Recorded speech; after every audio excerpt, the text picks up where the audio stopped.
Hi everyone. In today's tutorial, we're going to dive into an essential aspect of Photoshop zooming.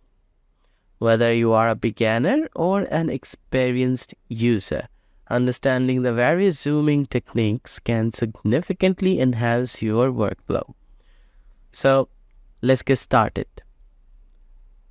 Okay, so before we jump into the different way of zooming in Photoshop, so let's quickly cover the basic. Like zooming allows you to get up close and personal with your project, ensuring precision and attention to details.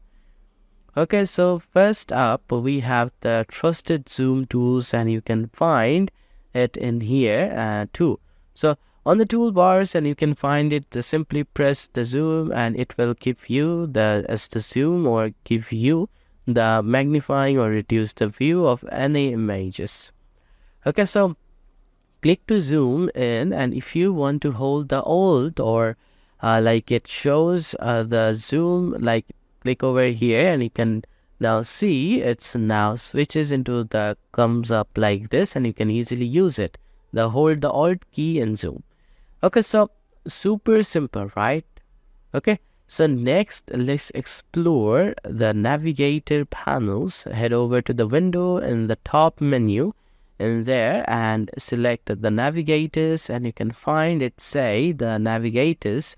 This panel not only allows you to zoom in and out, but also provide to you an overview of your project, and you can easily use it in here, and handy especially for a longer documents if you can work with this one. And you can also source up this way, and you can also just decrease the zoom out this one. Okay, and the time to spend things up, like you can just use the shortcut for zooming.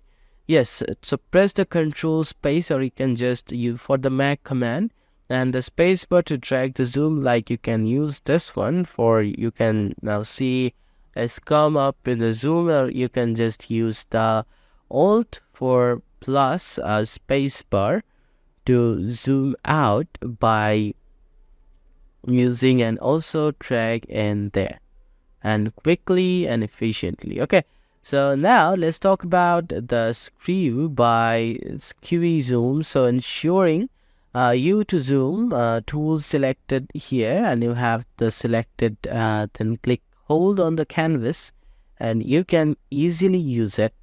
Now you can see zoom out, or you can just use here by using, or like by using here, and it can help you to zoom out or zoom in there.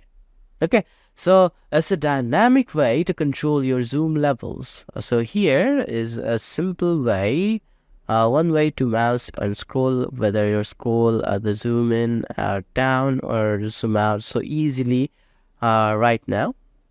So if you don't have a scroll wheel, don't worry, we have got you covered. The alternative method. Okay, so here is the zooming method, and there you have it. Multiple way to master zooming in Photoshop. Experiment with these techniques and find what works best for you. And was your editing game series new heights? So thank you for watching, and I'll see you in the next tutorial.